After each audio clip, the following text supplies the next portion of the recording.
Yo, guys, welcome back to Vibes from the Six. Big up to everybody. We just finished the match reaction, so shout out to the 21 people in the chat already. Do me a favor, hit that like button and hit that subscribe button, people, if you haven't already done so. But yeah, we got a lot to talk about. It's good that we got Ram on here. Why did I say Ram? I mean Rums. How you doing, bro? Everything blessed? I'm good, bro. Just watching all the other games but my team, because obviously we weren't on this weekend, but now I'm blessed. What about yourself, You know what? bro? There is a Liverpool topic that we need to talk about because Kevin De Bruyne has surpassed Steven Gerrard all-time assists record, right? So we need to check. We need to talk about that. We're also going to talk about Haaland, the goal machine, bro. Do you believe people doubted him, Dabs, at the beginning of the season? Yeah, I do. I believe it. I didn't want to get carried away neither. Look, first season in the league and that, so I do get it. It's good that he's shutting them down very quickly, a bit too quickly almost. But yeah, man, it's good for my side. Good for my side. It's promising for this season. You're gassed. You're happy. You're ready to go. I'm gassed, bro.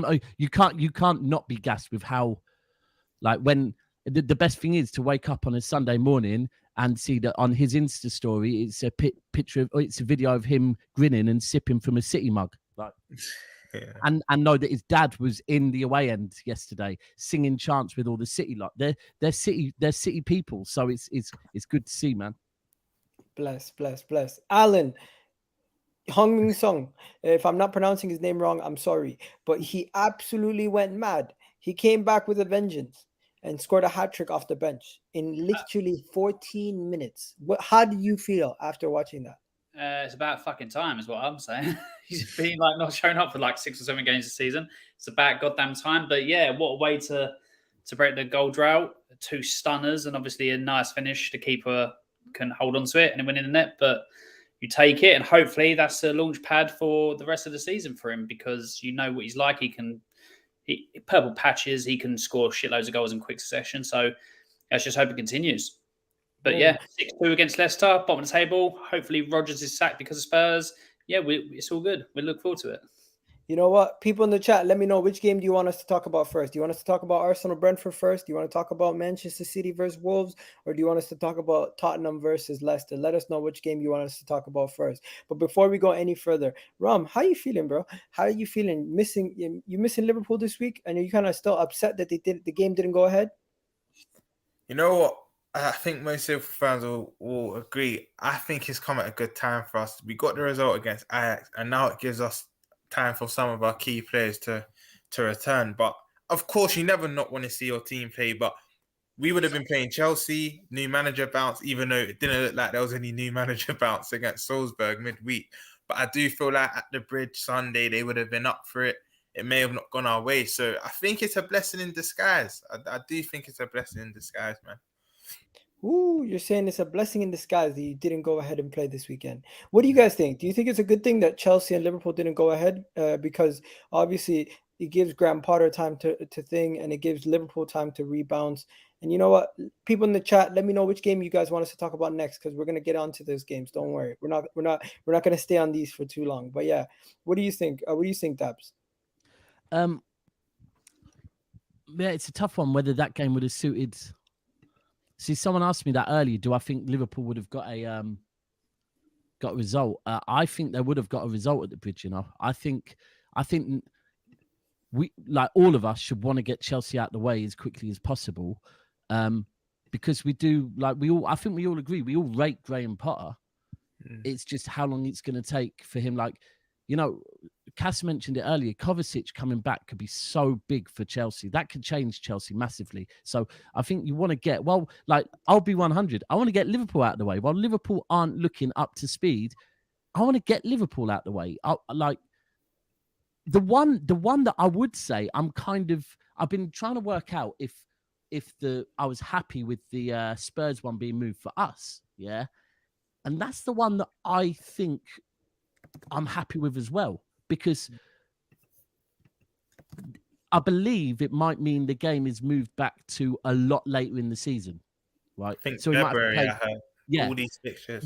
which for me as a City fan, I know that Manchester City are a better team from February onwards. Like that's when it gets to the business end of the season, when we really need the results. That is when we are better. So kind of like, but at the same time, that could now be where, and I did say this earlier, Conte does also know how to get it over the line. So it's interesting what these results mean. The one thing, we were doing predictions earlier, and I said, we're predicting based on the fact that we didn't see City v Tottenham and we didn't see Liverpool v Chelsea. If those games went ahead, they could have completely changed how we predicted everything. Because, but I think right now you want to get Chelsea out the way in it. You don't want Potter to get them cooking and playing good football, because we know their squad's good. We know Potter's a good manager, but right now, like Rom said, there's no bounce right now, only going off for one game. And it's what it is, though, isn't it? It is what it is. I'm just going to say this right now. People saying Son should click on now. Talking about Son, people are saying, let's get into the Wolves game. Some people are saying Tottenham's a small club, get them out of the way first. Some people here saying we got to talk about Vieira. We got to talk about Sonaldo. You know what? A lot of people talking about Son. So let's get into it. I'm joking, Alan. Alan, let's get into it, bro. Talk to me about Son's hat trick, bro. Tell me about Son's hat trick. Forget about the game first. Just talk to me about Son and how much it meant to him coming off the bench, getting that hat trick. And if I'm not mistaken, was he not the topic of conversation among Spurs fans this whole week? Because I tweeted out something like, oh, how come no one's talking about him? People messaged me right away, said, what the hell are you talking about? Everyone's talking about him. Everyone, loads of Spurs fans are talking about him. I mean, I've been talking about him for the last 3-4 weeks, saying that he's well off it. I think I've said on here a couple of weeks ago that he should be dropped. I've said it on my channel a lot that he should be dropped, and finally he was. And that reaction says it all, really. That's what should have happened a long time ago, sparked him into life. So Conte's done the best thing also in dropping him. It now shows that named players can be dropped. So that should provide competition for places, should give people like Richarlison and Kulusevski, if we play well, we can get in a team, which is what you need. The hat trick, first goal, he's obviously run onto it. Defenders have dropped off and hits it from about 30 yards out, top corner. Amazing strike.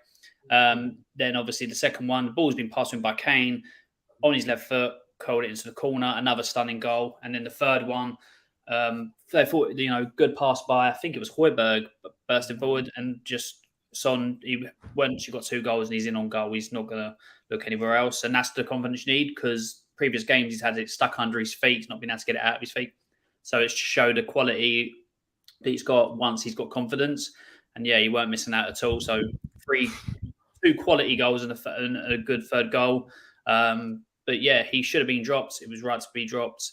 But although his finishing was good, some of his play was still quite shocking in that like when he came on, like dribbling was shit, couldn't get it out of his feet, wrong passing and everything like that. So he's not 100% back, but as long as he's scoring goals, which is what he does, that's what it matters.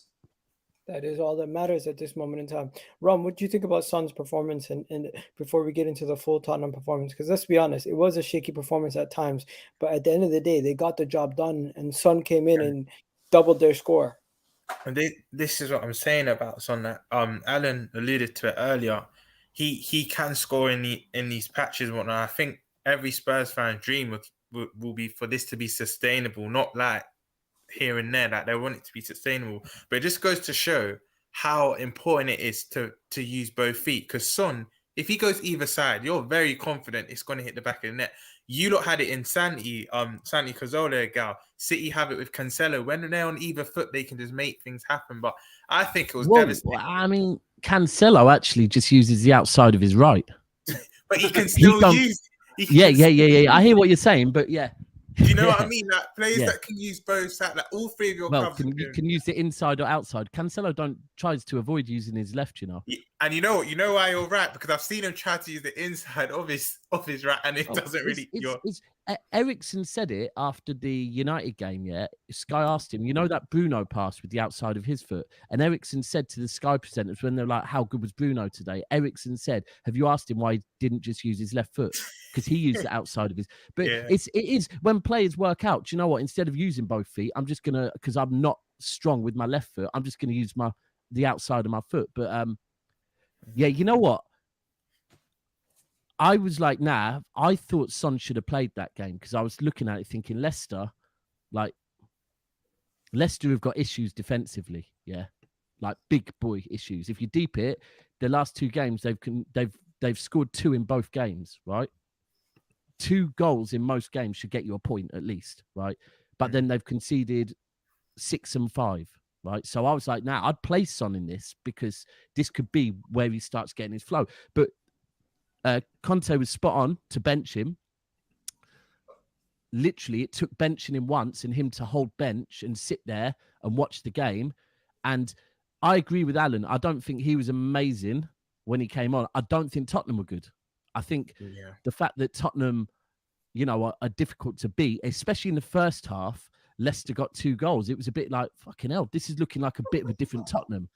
But the fact that Son came off the bench and did what he did, it's like, right, that's all he had to do is hold bench once. And that's made him come on and impact a game like that. Thanks. And I do think he's the type of, you saw his reaction, you saw the interview afterwards. I think he will kick on. There's certain players, that, like, I have no doubt Mo Salah will bounce back this season. No doubt whatsoever. And do you know what? I'll be honest. If Haaland goes 1 or 2 games without scoring, I think Haaland's the type. But there's certain players that it's just, they have their little purple patch. But if Son's purple patch is 6 games, right, at the start of a season, then it's not a bad purple patch, is it? Like, really and truly. You know what? He is a purple patch player, though, Son. Let's be honest. He is a purple patch player. And Son, you know what, Gal? With this one, just to add on to what Alan said, you've got to give Conte big credit because Conte obviously knows his players. He knew, first of all, it sends a message, like Alan said, that big names will get dropped. And that gives them an incentive. Shit, I always have to perform now. But another thing that Alan said as well, that also Conte knew, I think Conte knew Son would react in this way. Deep it. It's unheard of Son being dropped. I think this hasn't happened in that 3-4 years. For like a big game. So Son would obviously be angry. Conte knowing this, I think Conte deep down knew he would get a reaction from Son. And I do think Son will end up kicking on. But this is my question for Alan, right? Because you touched on it and Dad's touching it. I watched that whole game and I've been watching Spurs quite a lot this season and I'm crying out for this. If we used to have, let's say, underwhelming performances and still get the 3 points, I'd love that. But do you think this football is sustainable, Alan? Because I feel like against the better teams, Tottenham could become unstuck. Don't get me wrong. Like from when I've watched them, there's been some games we've been poor, and it looks like we're too defensive. Conte has got, he's got more than one thing because we saw it in the second half against Leicester. He went to a 3-5-2, and we looked much more comfortable controlling. I have said it on numerous occasions that playing 3-4-3, especially against the big teams, I've said it on there. You can go back and look at old videos. The 3-4-3 against big teams, we're going to get overrun in the midfield. We happened to have it happen to Chelsea earlier on in the season. I would criticise Conte.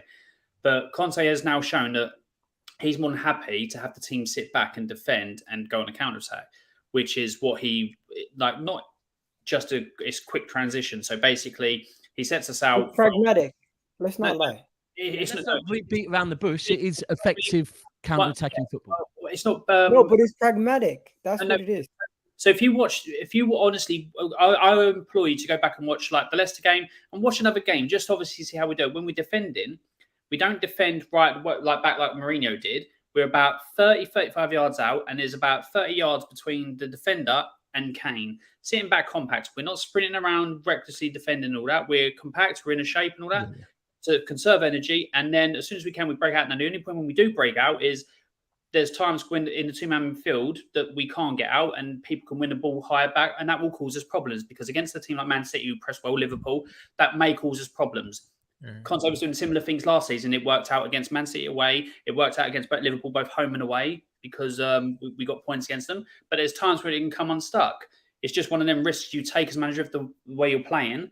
But it's not as ultra defensive people think like Mourinho, but it is too defensive at times, because I think when teams come to our place, like your Fulhams, like your Leicester who are struggling, we should be on the front foot attacking. So, yeah, we're only going to shoot ourselves in the foot sometimes this season, but it's a risk that Conte's taking. So he sees what they do or what they're planning or what they're trying to do in training. So it's a plan they're staying with. So it's basically tactics, and it's just it'll come unstuck from time to time in the season, but they believe in it enough to continue playing. And so far, we're undefeated. Alan, what do you mean by that like button, people? We got 60 people. Sorry, bro. We got 60 people in the chat. Hit that like button right now, and then we're gonna go to Dabs. Dabs, what were you saying? Sorry, bro. What did you? And then I know Rom's has got a question as well. Yeah, what do you mean by come unstuck though? Well, come unstuck in the fact that against these other teams, we start slowly. We are doing what like Conte wants in the defensive. The fact is that against better teams, if we have a poor start like we did against Leicester and concede 2 goals, we're not getting 2 goals back against Man City, Liverpool. That's what I mean by come unstuck. So if we play that, supposing obviously, Arsenal are playing better football than Liverpool. You guys are screwed if you try to play that kind of game. Even Arsenal, you'll come unstuck because there's teams that have the quality to score goals and all that. Like Arsenal, that aren't conceding many. I think we've conceded the same amount. Liverpool, they're ruthless in front of goal when they're on their thing. Man City, obviously, Mr. Fantastic Haaland, who can't miss a goal. Who's got the best defense in the league at the moment? Is it Tottenham? I don't know. No. I think it's you. It was Wolves. No, it wasn't Wolves. Ignore me. It wasn't. Before the City game. It's you. Before the City game, no, that was right. Before the City game, Wolves were up there. They were top 5. Yeah, Wolves were up there, but Wolves had just scored 3 goals all season. I know Wolves were up there, but yeah, we'll come to us later. We'll talk on that. Yeah, but let me check. No, it's Brighton. Brighton, is it? Roms, what were you going to say? Go on. I got 2 questions. I'm going to try and breeze through them. Is Romero still nursing an injury? Because the fact that Sanchez, I think it was Barnes. Once Barnes beat him, I actually said to my brother, he's going to give away a penalty, and it's exactly what happened. Because he's just an accident waiting to happen. So was Romero nursing an injury? Because he's normally the first name on the team. So Romero has been not throughout a game, but the last 2 games he's not. He's been a bit weak in the tackle that's led to a goal conceded. So I think it's just his performance. So he got benched, but when he came on, he looked like a change guy. He looked more like his normal self. So I just think a bit of complacency. So, it's not just that. Obviously, Kulusevski should never have been dropped when he was. He was the wrong person left out for Richarlison to come in. But he apart from Chelsea, where no one played, he's been balling this season.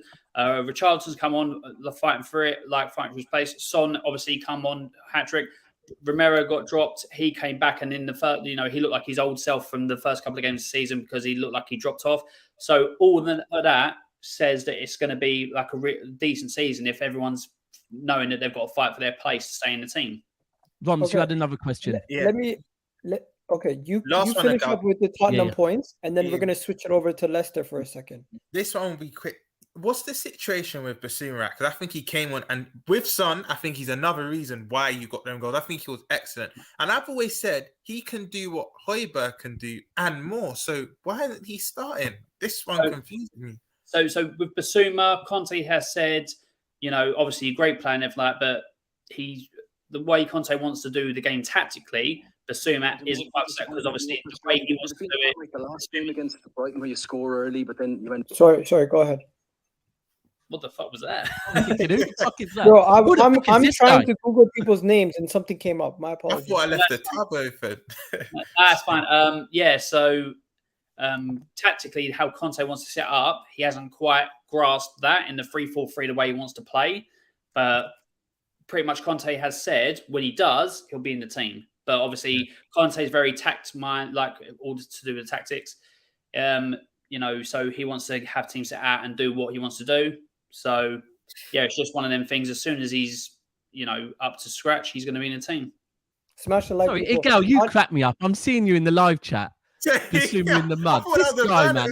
actually down. Nah, that's me. That's actually me. Listen, You defined Arsenal fans, you shameless bastards. listen. Like, Bissouma's supposed to be better than Thomas Partey. Am I wrong? Bissouma's supposed to be competing with the best DMs in this league, apparently, and he can't even get in over Højbjerg. It is what it is. You guys. There is someone trying to impersonate you, though, because me and Saint went live and there was a wrong Egal one time. We wasn't sure if it was Nah, you. you guys just need to click on it and make sure that it's not that one with the followers. But Right, cool. because there's bare fake accounts coming around. If you haven't noticed, they take people's photos from streams and put it in. yeah. And There's millions of them in my block. do In our madness. block Yo. thing, there's hundreds of them. Yeah, you know Sorry, what can it I is? just say one last thing on Tottenham, real quick, yeah? Because it is Yeah. relevant, and there's the same for Arsenal. Tottenham did something. My one thing I said before this game is this is because they lost in midweek, and it was the first time that they've lost this season. And obviously, Conte had the players Bounce back. in. They bounce back. They bounce back, and they bounce back from him dragging them in, because that's when managers change the way they speak to players, things can change. And they've proven this weekend that they've bounced back. There's another team that have done it as well, but we'll move on to them later. But for me, these are the things with your Tottenhams, your Arsenals, because this is the first time that people will be saying both of them could potentially compete. It's okay, so we have to judge them on all these things. Both of them have now bounced back from a loss. So it is important to know that they've got back. Both teams got back on it. So Okay. Exactly. In recent seasons, like when that's happened, especially under Mourinho, the players were actually negative. You know, they rejected it and they didn't play. And obviously, we were awful under Mourinho. But it seems like with Conte, although he runs them hard and he works them hard, it's been a positive response to him bringing them in and, you know, obviously saying it's not good enough. But then, you know, behind the scenes, Conte, like I said, Conte should have been taking part of the blame because his tactics against Sporting were incorrect. So as long as he's taking the blame too, you know, in the minute he makes mistakes, and I think it will just be one of them, like when we do suffer defeats, we'll just bounce straight back this season. Okay, I'm gonna ask you guys. This is a weird question. Okay, will Brendan Rodgers get sacked? Will Leicester get relegated, or do you think both could happen? No, Brendan Rodgers will get sacked and they'll stay up. That team's too good to be 20th. It really is. Yeah. Rodgers will get sacked, they'll get someone in, they'll be fine.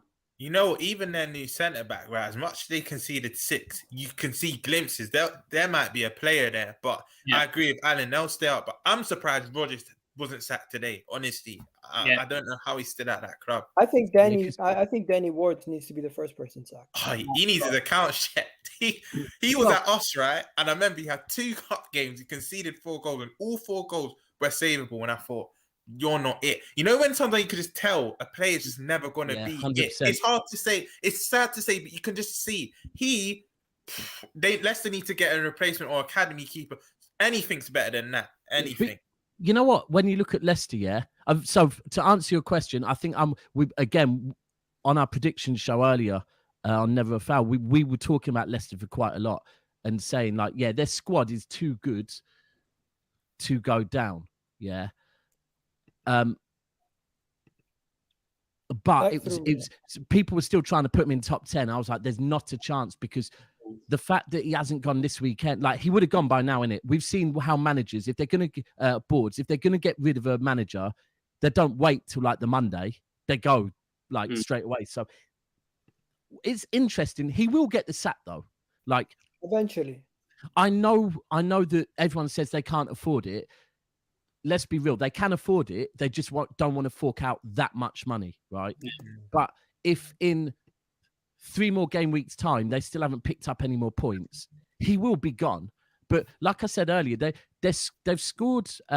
It's what he does. He loses dressing rooms. Like after one season, he just seems to. And we saw the signs the season that they were in the top 4 till like 2 games, or maybe even the last game of the season, right? It was just like, even then, I think Maddison and 1 or 2 other Leicester players had gone out. They'd gone out and it was or had a party or something, right? And it was during COVID times. Yes. And Brendan Rodgers went and dropped all 3 of them, right? And it was like, I get you've got to discipline them 100%, but you are in the top 4. You've got Liverpool breathing down your neck, Chelsea breathing down your neck. Put the club before your ego, right?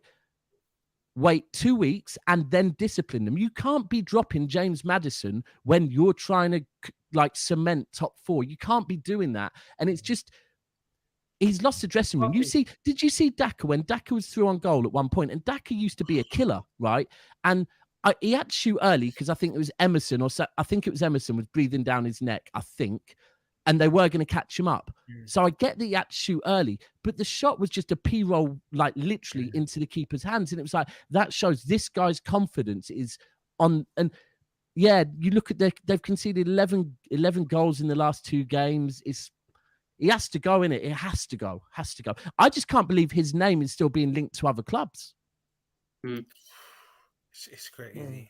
You know what? There's nothing else to talk about from that game, but after Tottenham played that game, the next game that I was looking at was obviously our game, the Arsenal game. And I'm saying to myself, will Tottenham be able to come to the Emirates and play that same style of football that they played against Leicester and try to win at the Emirates against Arsenal that way? I don't think you can. I personally look at Arsenal the way we played today, and I'm just trying to segue this now into our game. I felt like this was the most controlled game we ever had under Mikel Arteta. We played so well today, and we were just scintillating for 90 minutes. I've never seen us have so much dominance over a game.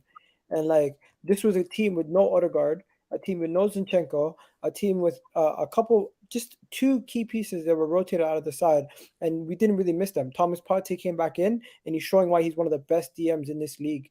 I'm not saying he's the best, but I'm just saying he's one of the best. And you know what it is?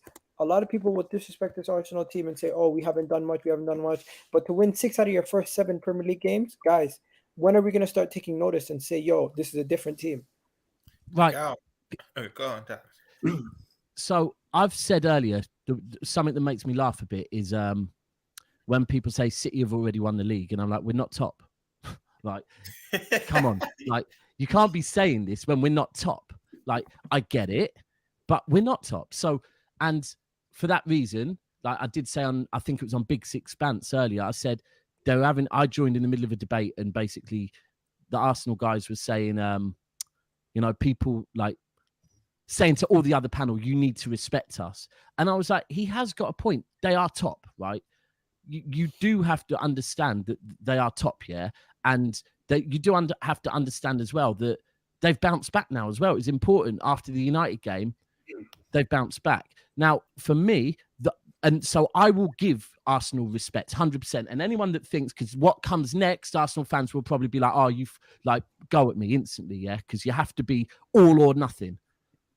I want Arsenal to do well. Jesus, Zinchenko, Arteta, mean I want Arsenal to do well. I like what you did there, all or nothing. But all for nothing. But here's the thing.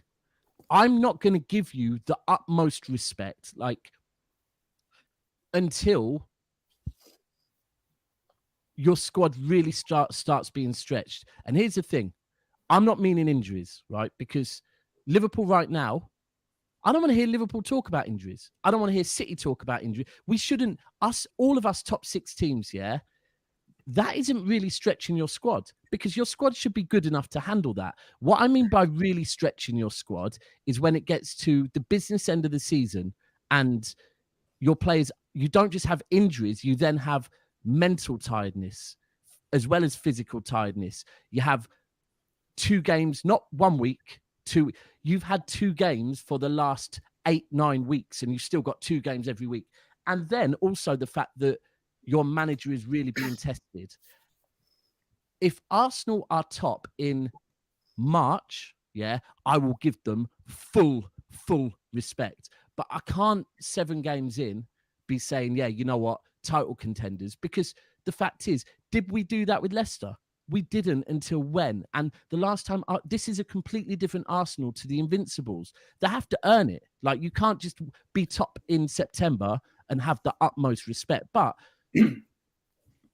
you are 9 points ahead of Liverpool. And so people have to think, yeah, you know what? Even if Arsenal drop off, they're doing a fucking good job at already securing top 4 football. If they keep rocking up all these points early doors, it's going to make them difficult for other teams to catch up. So, you know what? I respect your points. Everything you said there, I reiterate it. But what you're saying is, until it's deep into the season and we're still in a title race, you're not going to expect this from us. But that's not what we're looking at. We're taking this one game at a time, and we're just saying to ourselves, top four. That's the goal. And if we can keep ourselves in a situation where potentially it is something more, then when we get there, we'll cross that path. At this moment in time, I don't think anyone in that dressing room is saying, "Oh, we're in a title race." I think they're just saying one game at a time. Egal, here's the thing. The only thing is, though, I'm listening. Yeah, sorry. The only thing is that what I have seen already is, and you've just done it, to be fair. Now, Partey, we know from last season and the season before, when he's fit, yeah, he's a good player.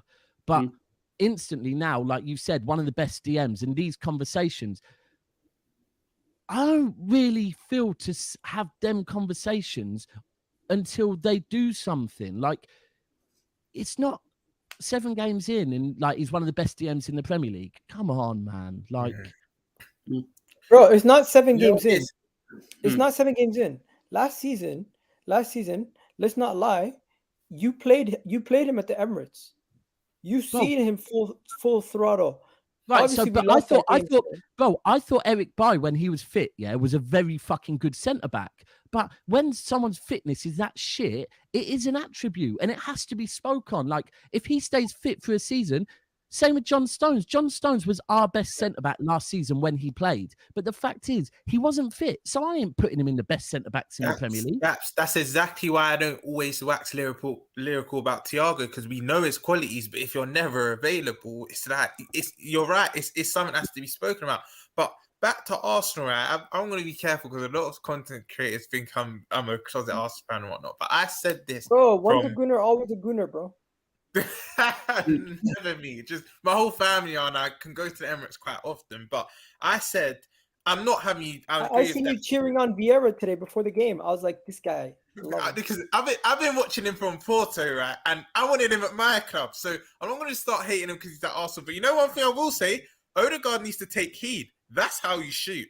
None of this timid stuff, trying to get to the goal and being shy. That is how you shoot. So, because we know once Odegaard's fit again, he goes right back into that role and Vieira will take the bench. But he needs to take heed. If there's one thing you can learn from Vieira, that's how you shoot. Because Odegaard gets in them great positions too often. How many times Egal that he's played maybe a pass a bit early or a tame pass, or maybe he's shot and it's kind of like a P-roller. But I said, I think you've got a very good chance of winning Europa League. But my respect for Arsenal is 4th. I still don't think you will finish any higher than 4th. But I think you'll attain your objectives.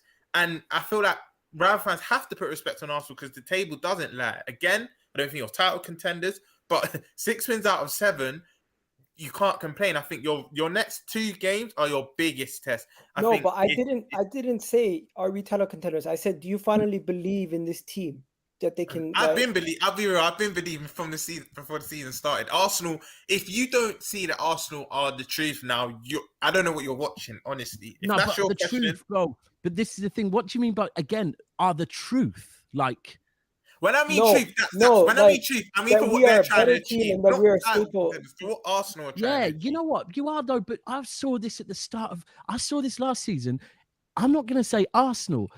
I'm going to keep saying it. Arteta, and I've been from the first interview I saw of Arteta. I thought Arteta took the job way too early, in my opinion, right? But then I watched his first ever interview and thought, yeah, the philosophy thing, I get it, that everyone at the club needs to be pulling in the same direction. The fact he's got rid of dead wood. He's got rid of shit mentalities, right? And he's built a squad of players that are playing to achieve something, not for money, right? Come on. I also said, I think he even early doors had them playing good football, but then he realized he didn't have he had you playing out from the back very early doors. But then he pulled back because he didn't have the right players to do it. He slowly got the right players, and you can see it. Like, even against Man United, I'm not going to have the debate about who was overall the better team and what. Look, Man United won it, but the fact is, if I'm going on who played the better football in phases, Arsenal played the better football. Like, some of Arsenal's fluid football, the way they moved the ball up the pitch, was beautiful. The issue, and again, this goes back to why I think, and if you're saying top 4, I'm fully with you. I think Arsenal will get top 4, right? Fully. They're not, for me, it's Chelsea and United that are the ones that I think might. But I also think we're playing the best football in the country. Yeah, right now you probably are, bro. Because City have changed the way we're playing. We're playing more direct football now. You might be. You might be. The thing is, and this is the difference is that mistake in that game. It was on Arteta. Arteta didn't believe in his style of football and made a naive mistake. That's fine. He's like he's young, right? He's young in this game. He will probably never make that mistake again, right? Never, because that will have scarred him. It was against Man United, a season that he was unbeaten at the point. So he won't make that mistake again. Look, if you lot really, really can keep your players fit all season and all your players can get rid of these mistakes and your manager, more importantly, in the back end of the season, yes, you could challenge, but I don't think it's fair to expect you to do that yet. We've had 12 injuries this season. Then up your squad, bro. Yeah. No, we've had 12 injuries this season, and we've won 6 out of 7. Don't focus on it. Focus on how good you're doing. Fuck the injuries. No, but I'm just telling you, we even though people keep mentioning if we get injuries, we've had 12 injuries, and that's a good sign, isn't it? That's a positive. Anyways, you know what I'm still going to say about Arteta though, Egal, right? I still think that big, for me, Saka, you don't want to run him into the ground, right? And I know some Arsenal fans, this is what I've been hearing from Arsenal fans, Marquinhos is still quite young, he's still quite raw, but I think sooner or later, he's going to have to give Marquinhos a start, because the more you keep playing Saka, you're going to run him into the ground. I feel like that's where you can get an eventual injury.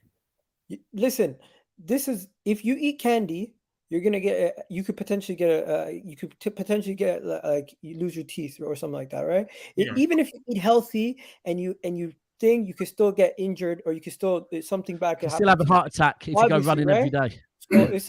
So it's like we can prepare as much as we want. We can't control what happens if someone rolls their ankle or something like that. All we can do is prepare on the pitch. And when it comes to Europa League, Saka's not going to be playing. When it comes to Premier League, Marquinhos not going to be starting. When it comes to Odegaard and Fabio Vieira, like for like. When it comes to Xhaka, that is the guy we need to find our replacement for. Because everyone's talking about every other position, but Xhaka is the guy we don't have a backup for. Do you know who it could be? Do you know who it could be, though? Zinchenko. Could be Zinchenko. I don't know how he is in the midfield. He can do that role. Yeah, he can do that role. Go and watch. When you get a minute, go and watch the... I know there's levels to it, but go and watch the Scotland-Ukraine game, yeah, and watch how Zinchenko played. The way Zinchenko plays for Ukraine is very different to how he plays for you lot. But I have to read a comment. I have to read a comment. 1 second. Somebody was challenging you, bro. They're saying Thomas Partey right now is top 3 midfielders in the league already. Even though he's been injury prone and he's been in and out. Here it is. Rodri, Fabinho, Thomas Partey, and currently he's even saying Partey has been better than. I agree with that. You can't even have Fabinho in that pool right now. I thought you were going to put up some facts or something. That's just his opinion. Yeah. No. But he's challenging your opinion. Yeah, but that's fine. Everyone will challenge my opinion. All I'm saying is, like, if you're going on current form this season, Xhaka is one of the best central midfielders in the Premier League. If we're going on the last 7-8 games, Xhaka is one of the best, and Mo Salah is bang average, right? If we're going on the last 7 games, so I get what you're saying. I'm not. If you go back and watch what I said, yeah, I've said when Partey plays, Partey is the difference. I'm not denying that, but if you put all the other comments that I've seen that are going on about availability is the most important attribute, right? That's all I'm saying. You keep him fit, he is a game changer. But I use examples, John Stones and Eric Bailly. When people are never fit, you kind of have to take that as, that is a fair better thing. Than you keep Partey fit, cool. 100%. Listen, everybody, I will say this every single stream. You bring it up with chest. Thomas Partey is better than Casemiro, no question about it. So you guys can. Go ahead, bro. So. Obviously, I think some Arsenal fans. Arsenal fans are going to disagree with some points of this, and it's absolutely fine. So, I watched the game earlier on my channel doing a watch along. Tom had it on. Cheap plug. There it is. Subscribe to the channel. It's in the link. Whatever. Links in the description. Cheap plug. But I was watching the game when Brentford played and tried to play through you on the floor. They got through you for more of a reason. There was loads of times when they were just playing long balls over the top. And for Tony to flick on and no one was there. It was really bad game management from Brentford. But I'm not going to sit here and say that Arsenal haven't improved from last season. You have improved. You can see that with the way you're playing as a team, as a unit, and all that. You are. But my thing is with Arsenal is I won't give them credit, and in fact, because just at this moment in time, because they're one big test this season, Man United, and they were found wanting. If it comes to Spurs and you beat us, and then you beat Liverpool, or get a result against Liverpool, then I'll be like, okay, it could be a one-off with Man United, and I'll go, okay, Arsenal are real. But if you drop points against Spurs and then lose to Liverpool like you normally do, then it's pretty much the same Arsenal. You're beating the teams around you, or the teams you must beat, but the teams around you, you're losing to and dropping points like last season. And then at the end of last season, you fell apart. So I'm gonna judge it based on the here and now, and you are playing a lot better football. But for me, when the tests come, we'll see how you react to that. Yeah. Your one big test this season was Man United, and you lost. So I will say you're playing better football. Anyone who says you're not is lying. But would you see them getting top 4 though? Do I see them getting top 4? I had them at top 4 at the start of the season. Then I thought, no, but after the loss to Man United, I thought, oh, we go same old Arsenal.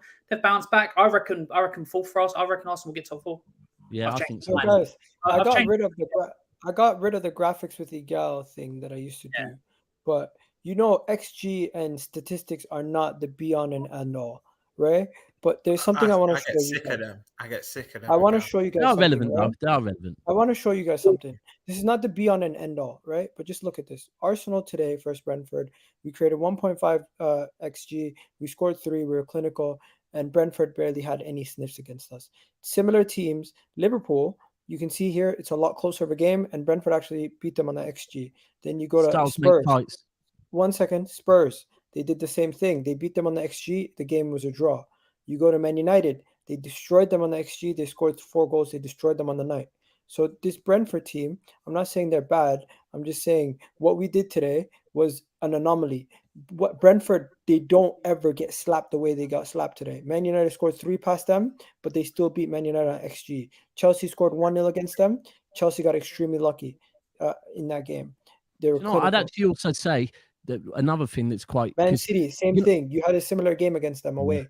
No, you're going to win the league. I actually want to give Arsenal credit on this one last thing, right? Because you know how everyone says Arsenal's first big test, they failed against United or whatever. What people don't seem to realize is Arsenal actually passed their first big test, because in most previous exactly because that you'll know, and Egal, you'll know, most previous seasons, I think Palace are unbeaten at Emirates in that last 4 seasons, and you lot normally go there and get whooped. So especially the other thing is, it's relevant. I think they did. Honestly, I had this conversation. If you look at Arsenal last season, their first game was Brentford away, right? Evening kickoff. This season, Crystal Palace away, evening kickoff. Crystal Palace evening kickoffs are a bastard, and you're spot on. You're spot on. I think the other thing that Arsenal needs to... just before you go, last thing as well, you'll get rival fans will look at anything to nitpick. They're like, but apparently half of Palace's team didn't have a pre-season due to vaccination. That doesn't matter. They still went to Selhurst. Yeah. That's when it's said and done. They still went to Selhurst and got the 3 points. So Arsenal and kept a clean sheet as well, may I add. And that's what I was going to say. Against Brentford today, at 3 up, it's very easy to concede late on. And the one thing I would say is, I don't want, I can say when I went to the City Forest game, Forest were dog shit, right? Forest was shit. They were never going to score against us. Brentford, I'm not going to say they were dog shit today. They didn't stop trying to score. They were still trying to play football, whatever their style was. They were still trying. And I think, for me, with City, one of the most important things with me is a clean sheet. So the more clean sheets you can notch up as well, because that gives... You need to understand, clean sheets, right, gives players in every position confidence in their defense, right? Yeah. So if your midfield is more confident that you ain't going to... right now, Leicester's defense are worried about their keeper, right? So then all their midfield are worried about their keeper, and everyone's changing the way they play. The minute you have confidence in your defense, you can play the style of football that a manager like Arteta wants Arsenal to play, because everyone can now focus on playing that football and not having to drop deeper to cover for the defense. So I think there's a lot Arsenal can take from it. I think you're spot on when people see the big tests as Man United away, and they're not the big tests, man. They're the ones that almost sometimes you could write off and go, do you know what? There's a lot of managers that look at games like that and go, that's 3 points conceded. Let's write that off and concentrate on these ones. Yeah. So I don't see that rivalry wise. Yeah. Bragging rights, cool. But Arsenal just dicked Brentford 3-0. United lost 4-0, right? So that one result for United is rubbed out instantly. And do you know what's impressive? I just wanna move on. But before we move on, bro, Alan, do you have anything else to say about Arsenal? Because you've been extremely quiet. Fucking hell, man. Yeah, Egal. What? I don't get what you're trying to say. Do you have anything else to say about Arsenal? Because you've been extremely quiet, my friend. Yeah, no, I said what I had to say on Arsenal. Like I said, I will see what happens. But I was going to say, hit the like button, people. Right. Also, don't forget to do that. We got 75 people in the chat. I'm not like you. Every time Spurs lose, you're on the terrace quick as shit. As soon as you lose, you struggle to come on, or you're not available. No. I actually was on this. I actually give. Yeah, he was on with. I was watching. He was on with another young Spurs fan. A guy actually showed up yesterday. I give it to him. But I was going to say, we all know 2-0 is, for me, is the most dangerous scoreline in football. And we know when Arsenal only go 2-0 up, in the past, the team get one, then you probably end up drawing or possibly losing. But this season, you've been killing teams off early. That's another thing I can see which Arteta's ingrained in the squad. You're killing teams off in first halves now. Like, I think credit has to be given to Arsenal, man. And we're gonna move on. We're gonna move on, but before we move on, I'm just gonna say there's a crazy stat. Arsenal last 38 games when we've gone 2 goals up, we've never lost. Our last 38 games that we've gone 2 goals up, we've never 2-0 up. Arsenal have not lost or drawn in 38 games. Rightly so at 2 goals up. You should slap your defense if you concede from that. Yeah, it's still a dangerous. In the last 38 games where we've been 2 goals up in the Premier League, we've won those games, undefeated in those games. Anyways, let's get into another team. We got to talk about Kung Fu fighting. Ha! Did you guys see what happened in the Man City game? That was crazy. GBH, mate. That was nothing short of GBH. That was incredible. That was the funniest thing I've ever seen, bro. I swear to God, I burst out into laughter. What was he thinking? Bro, Diego Costa is influencing this Wolves team already, bro. He's got them moving like that. Yeah. The funniest thing is the way you see how long it took him to leave the pitch. You see how he went up to every official time. How can you argue? It's the funniest thing ever. Why was he kicking him? Look at how close the ball wasn't even near him. Wow. Yeah, bro. It's the way he pushed his leg out as well. It's like so clear, bro. Do you know what I don't get? Yeah, because Grealish. Is it me? Grealish doesn't seem like the type of guy that could get in my head for shit, right? But he seems to get in people's heads. Like, remember the Atletico lot? He wasn't even on the pitch, and they were fucking switching. He just seems to piss people off. Like. And to be fair, if the guy was on the pitch for longer, I think Grealish would have really pissed him off because Grealish was cooking the other day. Grealish was actually taking players on. He looked like he was being a bit more direct, maybe coming from a bit deeper. But yeah, I don't know what that was. It was mad, isn't it? Pound price tag is what he was doing. Yeah. Anyone think Collins owes Grealish an apology? Well, it was such a dirty tackle. Once he done it, I was expecting the voiceover to go finish him like in Mortal Kombat. That's how bad it was. It was incredible. What was absurd to me, Collins is actually arguing with the ref. I just didn't get that. How are you arguing? Do you know what, though? I don't even get how, like, after he'd argued with the ref, he then was, like, stopping to talk to the linesman about it, the 4th official. And it's like, but even with that, I think, you know them ones where when, like, you go... you know when you go to a club and a bouncer is not letting you in. You already know from you get to the front of the queue, you ain't getting in, but you're still trying to argue with him. And it's like, you're like going to your brethren, bro, allow it. They don't want you to come in this club. Like, allow it. Let's not look stupid. I don't get, has anyone ever seen a linesman or a 4th official turn around and go, actually, you got a point. Ref, let him back on. It don't happen. Like, just allow it, innit? Yeah, does it look worse? Does it look worse every angle I see it at? Every single time I see this picture, I just hear the song. Everybody was a kung fu fighting. No, do you know what I think it was? I think he knew that he's not going to get a chance to score a goal like Haaland. So he thought he basically did a Haaland finish on Jack Grealish. Facts. Facts. Bro, he was trying to complain. Look at Haaland's face in disgust. Comment from Saksham, Cobra Kai season 6. Definitely. Where is that? Last that one was is a good comment. Cobra Kai season 6. Let's get into it, guys. Let me know. We have a problem. His name is Erling Haaland. He's turning this league into a joke. What do we do with him? He should be classed illegal in this Premier League. He's just fucking I said, he's the best striker in the league. It's absurd. People that were actually doubting this guy, it's for me. You can say you might have to play a different way, etc., etc. He was just inevitably going to score. And I said 2 weeks ago when I was on here, Gal, there are 3 records he will break, 2 of which will be this season. The other one may be next season or the season after. In my opinion, Salah's record, Liverpool fans need to kiss that goodbye. In my opinion, he's going to blow that out of the water. And another record is Jamie Vardy's 11-game consecutive run. I honestly believe at some point this year, Haaland can break that. The third one is most goals in a Champions League campaign. I think Ronaldo holds that with 17. That one, I'm not sure will be this season. I could be wrong, but that could be in another season. Well, and you know, it might be at another club, might not even be at City. But you know what's mad, yeah? So a few things. Firstly, I believe he's now scored 100 goals in 99 games. That is a joke. I saw that. That is just since he joined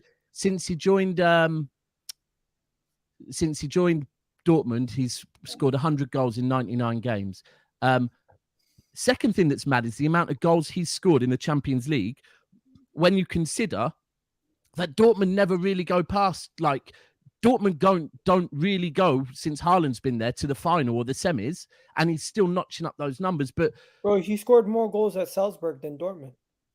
Yeah, but then the other thing is, I don't know if you watched the Wolves game, and I guess only me as a City fan will notice this, that yes, you will have these agendas that get built up. Like already there is the agenda, I believe people are building up by saying City have already won the league. It's an agenda that if we don't win the league now, everyone's going to say that isn't good enough from Pep. He needs to do better. The other one is people are already going on and on about the touches Haaland has, right? But if you go and look at most actual number 9s, yeah, that's how it is with number 9s. But did you not notice his involvement in like the third goal, for example? Yeah, the dribbles, drag back. Yeah, and then put a perfect ball down the side for the cross. He is getting involved, and this is the thing that's the scariest thing for me is that I've noticed in games him getting back and getting involved, winning the ball back quite deep. And I'm thinking, with the way that Pep is, Pep loves him, yeah. But Pep will still, like with you see it even when Foden was in his best seasons, Foden will get a hat-trick, and as he's walking off the pitch, Pep's pulling him up to tell him about something, yeah? You know Pep will be saying to Haaland, but you could get back and get involved a bit more. And Haaland, to me, one of the most impressive things is his mentality, man. He seems like the type of player that actually will be like, he seems very respectful to his elders, and that he will listen and go, yeah, okay, cool. He's come to improve his game. He hasn't come here just to earn money. Like, so yeah, and it is like a bit of a cheat mode. I'll still say we're not fully cooking yet. Rodri said Haaland don't need to change nothing because Haaland just needs to carry on playing like Haaland. The rest of the team need to adapt to Haaland and like know that we're like the players that have been playing the false 9. They've been the ones that have been having to shoot. So now they need to realise you've got someone that you put that ball in the area, not on his toe. You put that ball in the area, he will get there first, and there's quite a good chance it will score. So, do you know what's scary as well, right? You would have thought his reaction at the end of the game. You would have thought, the last 5 minutes of the game. You would have thought he hadn't scored. He's just so hungry to. One goal's not enough for him. I think in his head, he goes onto that pitch thinking, I need to get 2 minimum. There's times to having a go at Cole, Palmer, and Mahrez. Not because obviously he doesn't like them, whatnot, because he felt they should have played the ball a bit earlier. Yeah. He's just so hungry. And the way he scans as the crosses come and he scans everything around him, he is elite. And you know another thing that's as well that I didn't give him enough credit for. he's actually technically better than a lot of people think. I didn't know he was that technically good. There's a couple times I've seen him. Sometimes the ball bounces on him, but that's at most number 9s, like you said. That's kind of the prototype of a number 9 now. But he's actually more technically sound than I initially thought. I've seen him bring the ball down. I've seen him have good touch, and I thought, you actually have more to your game than I actually thought. So it's just a joke. There's nothing. You know what? There's a couple things I need to also talk about on this game, guys. I don't want to just spend too much time on Haaland. We need to talk about Grealish, and we also need to talk about Kevin De Bruyne. So since Kevin De Bruyne is probably the most controversial one, I'm gonna go to you, Alan. Kevin De Bruyne has now surpassed Steven Gerrard's statistical assist record, and he's on pace to surpass his goal record. I know it's not all about that, but he also has the Premier League record. I mean, not the Premier League record, but the Premier League resume that Steven Gerrard doesn't have, with 4 Premier League titles, 5 League Cups, a couple, 1 FA Cup, and it's like, just looking at his resume, has he surpassed Steven Gerrard, or do you think he'll surpass Steven Gerrard? What are you saying? What has he surpassed Kevin De Bruyne on? He has surpassed him, and he has more Premier League trophies than him, more League Cup trophies than him, more assists than him now. Of course, he's got more Premier League trophies than him. Fucking hell. He has more Premier League assists than him. Wait, I'm looking at the assists, and it says 128. No. This is career assists. Premier League assists, he surpassed him. Okay. So that when you said about it, I saw that was like, it doesn't look, the math doesn't math, but it's fine. So let's talk. I mean, there'll always be an argument by Liverpool fans that Gerrard was in a much horrendous team than Kevin De Bruyne. So there's context there. Obviously, Kevin De Bruyne, it didn't work out for him. Chelsea, came to Man City, and he's been balling ever since. But he's had a lot better quality to work with. You know, some of the passes Kevin De Bruyne does is out of this world, and you say that there's some, because obviously his name, like you tried to pass that Newcastle one off fucking a couple of weeks ago, Egal, which was a deflection, which was never going to go to him. But that's not normal, though, bro. That's definitely not normal with De Bruyne, is it? Come on. No. De Bruyne, Kevin De Bruyne is the best midfielder. What's the numbers, Alan? He's 92 assists, so he's on par in a lot fewer games. He's had better to work with. Under half. Yeah, but he's still quality player. You can't deny that. Do you know what? For me, do you know another? 1 second. Do you know another? So for Sorry, me, Alan, finish. Sorry, that was rude of me. Sorry, carry on. So for me, it's the type of passes he does. So Gerrard, with his assist and all that, Gerrard was pretty much all like driven passes, stuff like that. For me, Kevin De Bruyne's quality in the balls that he puts in surpasses Steven Gerrard. I can't take away from Gerrard being a great player, but yeah, if you were to ask me, prime Gerrard against prime De Bruyne, Kevin De Bruyne for me. Do you know? Wow.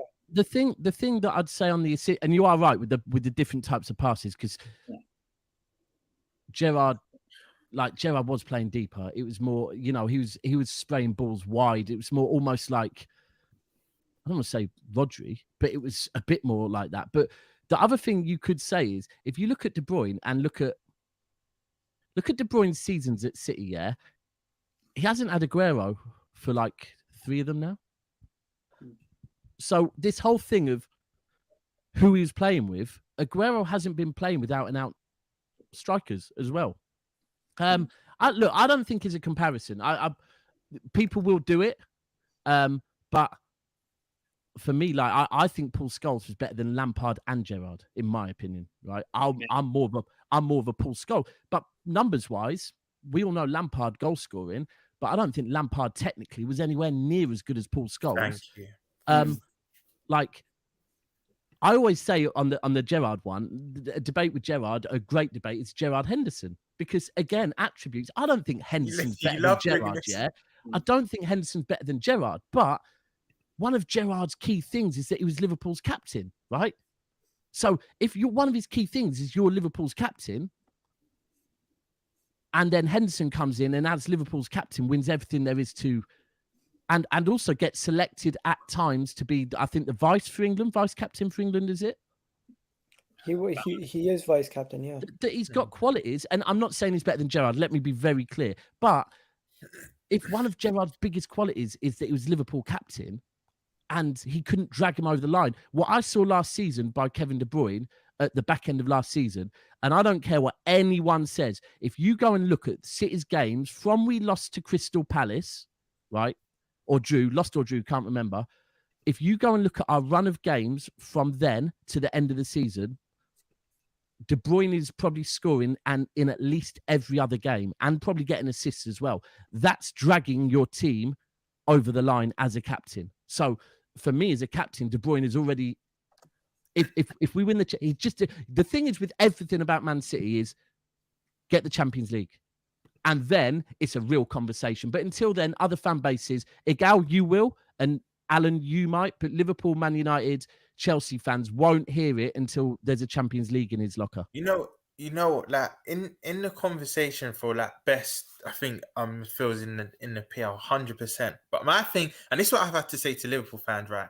The whole thing, Gerrard is in weaker teams, whatnot. I love him to bits, and I have Gerrard ahead of De Bruyne. It's obviously a bit of bias as well, but I just genuinely think he's a bit ahead.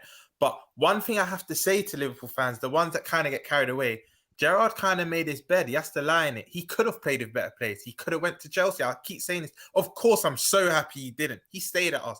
But when they're like, but he was playing with weaker players, he chose that. You have to admit that at the end of the day. He chose to be loyal and he chose to play with a weaker group of players because he could have went and played with the Makelele's, the Lampards, the Terry. And let's be honest, he would have picked up 2-3 Prems at Chelsea. He chose to stay low. But Daps is right. Because it kills me to say, once City do pick up that Champions League eventually, there will be a very big conversation to have. But to match his assist record in less games, yes, you can say he's gone into ready-made teams, better teams, but it is what it is.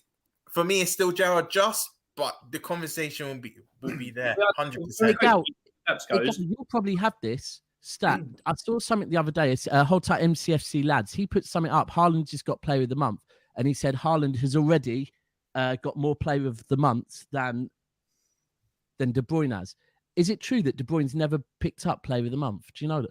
What? That is not. That can't be true. Don't you remember there was a similar one with Messi until like a few seasons ago, like where he was still at Barca, that Messi had never actually got Player of the Month at Barca. And this is why I give these Premier League awards. I don't really take them too serious. No, surely that can't be true. I saw it and was like, surely not. But no, Premier League Player of the Month, bro. Man's won Player of the Season twice. You're telling me he's never won Player of the Month? That's what I saw. I'll send you the post. Quickly, I know we've kind of gone off it, but just to back my boy quickly, I don't agree with Alan and Daps when they say Gerrard only does driven passes. He had an outside of the boot. You might remember against Fulham to Sturridge, worldy of a pass outside of the boot, and he's also had one to Torres in the Champions League with Marseille. So his range of passing is there as well. I do get you, but I think for you he was more used to be those long switches of play. What he was amazing at. Not really like the finesse type. Yeah, bro. He won Player of the Month in 2015. So it hasn't right. Okay, so even if it's just once, that's a fix. It's mad. Can I just quickly say something? No. He didn't even win Premier League Player of the Month. That was Atiyah Player of the Month.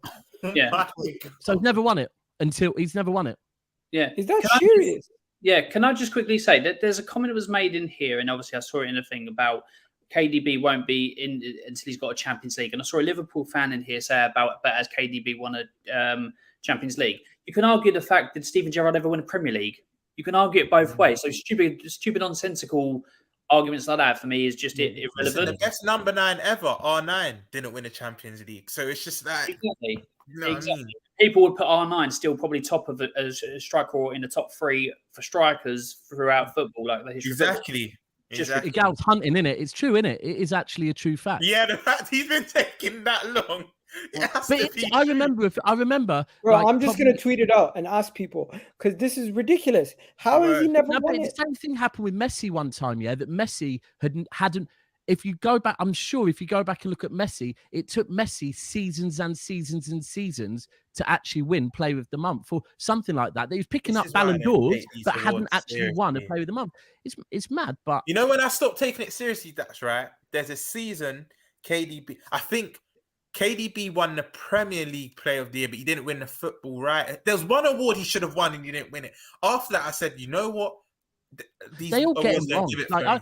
For me, last season, Foden. I don't think Foden had a good season last season. Yeah, he shouldn't have got young Player of the season. It's like I know I'll back Foden if I need to back him, but for me, I do think Kevin De Bruyne deserved to win Player of the Season last season because of how he was from the business end of the season. I'm like, he has won us the Premier League, so he should win.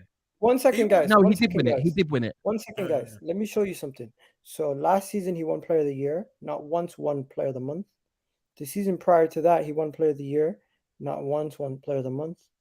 The season prior to that, not once won Player of the Month. When did he That's join City? Not once won Player of the Month. When did he join City? Because Joined City. not one. In 2017 he never won 1 month. In 2016 even Zlatan got it before he got it. He hasn't. Fraser Foster. Yep, so I'm literally looking through month by month for last year's, and he's never won it. That's a joke. That is a joke. That is. But that's reactionary, innit? That's reactionary ultimately. But I do think you know what? I think last season's mad because the back end of last season, the way he was dragging us over the line, I don't really know how he couldn't have won it. But it's what it is. I mean, I'm sure he's not going to look back at the end of his career and be pissed off if he doesn't get that one. He's going to be definitely more bothered about Champions League. So let's get that one over the line first. No, but that is ridiculous. Honestly, go and look at Messi's, and when Messi's career started and when he won his first Player of the Month, and it's very similar. It took him ages to do it as well. You think it's just because he's so good? People are just like, Maybe. I think that's what they do, guys under the panel. Like, oh, he's winning too much or he's winning everything. Let's not. It's give voter it to him. fatigue. It's called voter fatigue. They do that in the NBA. Well, it's like last season. I kind of got when people manager of the season last season when people were saying, "Oh, Pep and Klopp, neither of them had an amazing." And I'm talking Premier League. I'm not talking all competitions. People were saying, I don't think Pep or Klopp had an amazing season for them. And I was like, do you know what? That's cool. If you want to go with that narrative, I'm cool with that. That's why when Klopp won it, I was like, hold on, that don't make sense. Yeah. Because if we win the league... He won Player of the Month. Kevin De Bruyne never did. Mm-hmm. You see how Dab switched for a second? He's like, what the fuck is this? Yeah. Who? I thought it was going to be, you know what? If it was someone like Gerrard, I would have carried on arguing. But then I saw it was Ahu and was like, Andrea, Look, let's just wrap up this portion and let's do the quick fire ones, okay? So for the quick fire rounds, all I need is let me know if you want to pass or if you want to stop and you have something to say about this. Is this on City? What? Is this one on City or this is on the City one. Jack Grealish scoring his first goal in a long time. What do you got to say about that? It's just little points. Couldn't miss it. Happy for him. Couldn't miss it. It was put on a plate for him. Finally trying to show he's £100 million price tag. Not finally. He did the same at the back end of last season, but carry on. Congratulations. Inconsistent. Not repaid the $100 million that he was paid for him. Mm-hmm. Okay. Even the same energy that I do for what Maguire was worth and other players like. I agree with you. I agree with you fully. I do agree with you. Listen, I know in this day and age, you cost $100 million, you need to hit the ground running straight away. But I just think sooner or later, Grealish will be a player for them. That's why I'm being quiet on this one. He's gonna hit that form soon. I know people say 2 years, $100 million is too long, but you know there's a player there, man. I'm just gonna say this. I think it's his style of play, and if his style of play works at City or not. This was the first time City did not sign a player with style and price and it was more about selling shirts, in my opinion. I agree with you. I agree. Look, I do think I've had this debate with City fans for ages. The reason we got him over Kane is it was release clause. It was very easy to do. It was go in, offer this, you get him. And I do think Pep signed it off. I do think Pep thinks, in Grealish, I see a guy that can not give the ball away. One of Pep's also most English quota. qualities. I just need to say that English quota. Yeah. But my thing with Grealish is, like, I said I'm going to give him to December, but seeing him put it on a plate for Haaland in pre-season, then talk about it, I thought, yeah, cool. So I want to see that all summer. I want to see that. Has he been better than Morris? Yeah, Morris. Yeah, Morris has been mad poor this season. Not gonna lie. Yeah. No, that's true. This season, Martinelli's been better. Look, here's the thing. I'll send you some stats later because I had to. Terry called Grealish the biggest flop ever, right? So over exaggeration. So I said, yeah, exactly. I said, cool. I get some of your points, like, because I do feel we need to see more. It's not all his fault. Someone said about Maddison could be a future City player. I'm like, look at the way Maddison plays. I don't know, because if you're wanting a player that runs with the ball from that, that's not City. That isn't City. Grealish was doing it well the other day. He was running at Wolves a bit more. But when I send you these stats, yeah, like apparently Sancho's looking all right. Well, per 90, Grealish in stats that are very, very, very relevant, yeah, for that position is better this season and last season than Jadon Sancho, right? And I'll send you them, no problem. And that's before he scored. But I want more from him. You can't, and it is relevant. It was 100 million. You can't, look, if I'm paid the amount he's paid and someone buys me for 100 million, I should be able to deal with that pressure. It's just City needs to find the right position for Jack. Maybe long term, it's playing a bit deeper and moving the ball up the pitch.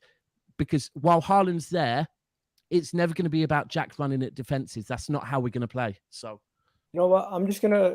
I know Ron might want to try to squeeze in there with one more point, but I'm gonna just end this topic. I finished on Grealish. I finished on Okay, Grealish. okay. Everyone So has it. there's last one before we move on to City, can we give some ratings to Akanji as well? Akanji. You know what? I was gonna say. I said this to another City fan. He's going to get credited for being a great signing because you guys signed somebody who fits your system and plays well in your system. But if he was playing and he was the main guy, I don't know how he'd perform. But I'm not going to knock him. I'm just going to say, just what we needed him just for. to add on to what Egal said, right? When I watched it, Dortmund and City, two different beasts. But when I watched him at Dortmund, I thought he's a press trigger. He doesn't really deal well with when players are pressing him. But then I realized with better players around him, he doesn't have to. He can just pass it back to Edison or pass it to a Walker Cancelo that can actually play more of the ball. And his range of passing is amazing. When you actually see that guy, he's one of the best. I think this is where Pep, his talent profile is just second to none, because this is another player that can pass the ball. He's very comfortable with it. And I've seen him switch balls now for Dortmund and his early games in City, where I'm like, how did you just play that pass? I think it's a bargain. It's a bargain. You know what, 27 years old. That's how they got him for cheap. What I'd say is that the reason why I think it's so clever is that, right, if you look at City's best centre-back pairing for me was Stones and Diaz 2 seasons ago, yeah? But this season, Pep has decided he wants Cancelo and Walker to play far more inverted as almost like central midfielders, yeah? Like he did at Bayern with Lahm. Yeah, exactly. Right. And what's happened is that Laporte has been out. Ake got injured, and it showed that Cancelo can be got at down the left. Now, I've never really, and it shows the importance of, if you're playing with your fullbacks fully inverted, your left centre-back and right centre-back really need to be able to do a fucking good job covering the left and right back. And I think Pep saw that when Ake got injured and Laporte out, it was like, you know what? If we're playing Diaz there and Stones on the right, Diaz is not a natural left-sided centre-back. And against Newcastle, we got at. And straight away, Pep noticed it and has gone and done something about it. I thought Akanji was going to be a bit part player. He's like probably the first name on the team sheet at the moment. He's the last couple of games. So I think it's very good. He's come in and he's calmed our defence down. So, yeah, man. Happy with it. Quick fire rounds. These need to be less than 2 minutes, guys. Steven Gerrard won a game. Anyone want to say? So, well, you have execution for him. Really, he's not going to last much longer for me. Yeah, I've said I reckon he'll be gone before the World Cup, because Villa do this when they're under pressure. Like when they need to react for Gerrard, they'll react for Gerrard, and when he's at risk of getting sacked, they'll pull out results like the Cities and Southampton. Then it will go back to normal when they're not playing well. I think that Villa team stinks. I think he gets sacked before the World Cup, honestly. Okay. Yeah. What about Lampard? He pulled out a result today versus West Ham. Do you think he's going to last long? No, similar for him. Do you think? I think everyone's just going to get sacked. I think that Everton team is a lot better than this Aston Villa team, and the quality in that Everton team is very being slept on at this moment in time. More balanced, isn't it? Yeah, that midfield. Wait, hold on. Again, done a watch along for them as well today. Everton, West Ham when they were at Everton, they caused them all sorts of problems. It was just they were off in the game today. If West Ham had shown up today, it would have been a different result. And Everton, let's take last season. Teams went there and gave them a get out of jail free card. Chelsea done it. Man United done it. You know, for me, Lampard is on borrowed time. Those results that have gone his way when they needed them, when they go against him when he needs them, that's when he'll get fired. I don't think he'll see out the season as ever. I think what will save him is his home form. I think going to Goodison most seasons is tough as it is, but I agree with Egal. What he's done with that, the acquisition of Onana and bringing Idrissa Gueye back in and Iwobi in that 8, they're very hard to break down. Iwobi's a changed player, isn't it? Yeah, he's a changed player. He did a similar thing to what Pep did with Bernardo Silva playing as a winger and as an 8. Very true. Yeah, he did do that. Not enough people speak about that as well, Egal. He did change him from a winger. I think he'll do it with Grealish long term. I really do think Grealish will end up playing more centrally and deeper. He used to play as a 10, so it's not too far off from what he originally was. He's good at carrying the ball and drawing out fouls. He's one of the best in the league at it. So, yeah, I think with the style of football City play, especially with Haaland now, he's not going to be allowed to be the Jack Grealish of Villa. So if we have to get something out of him, that's probably the best position for him for me. How do we get back to Grealish? I'm so confused.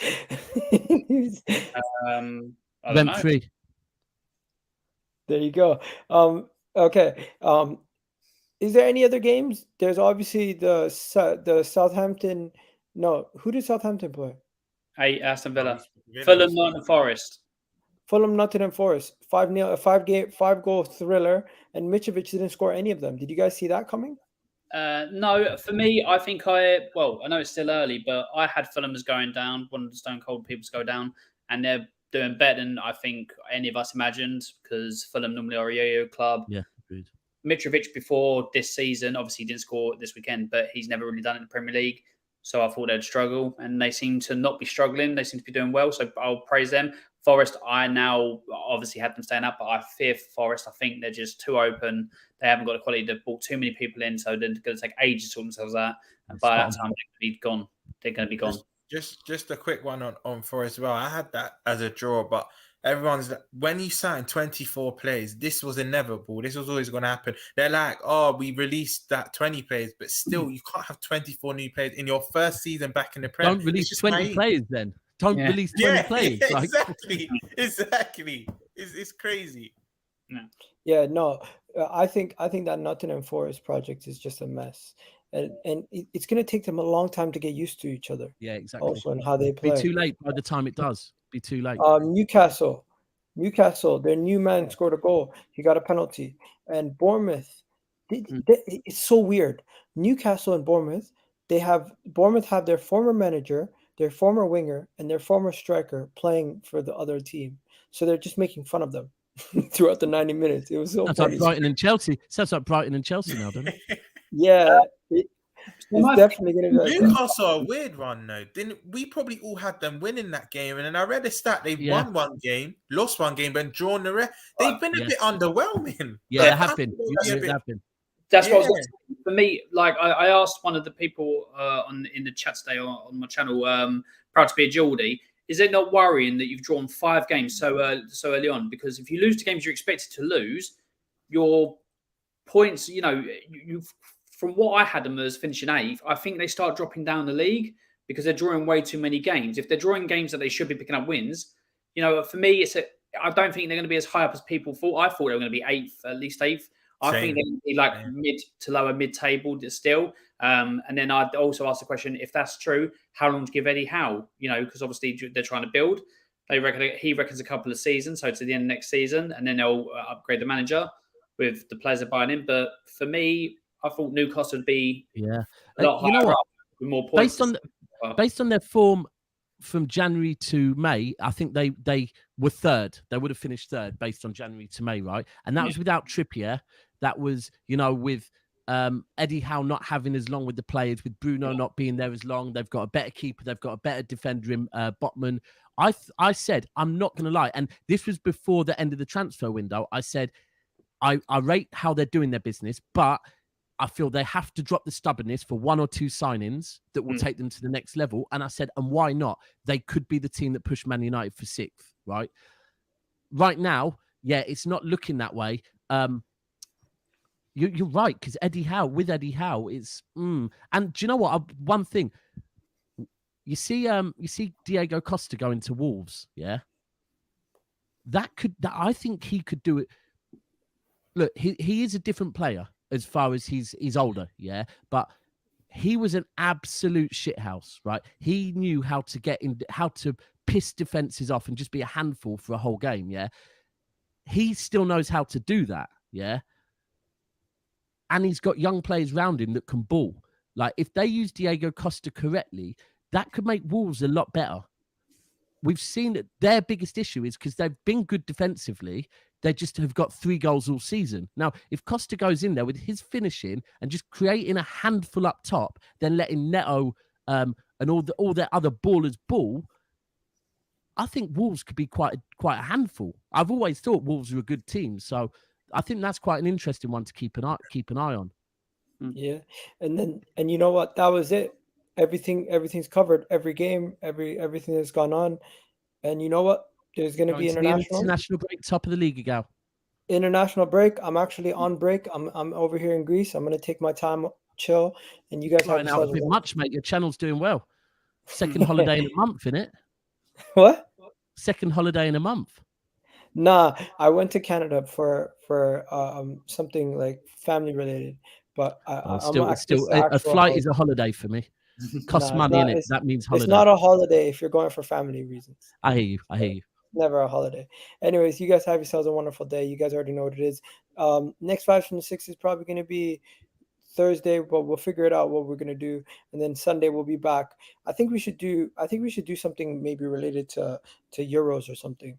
I don't know, but yeah, check out Dabs' channel. Never the Foul is in the description. Obviously, my guy Alan, he's got time added on. And Rom, what's your channel, bro? Because I got your Twitter.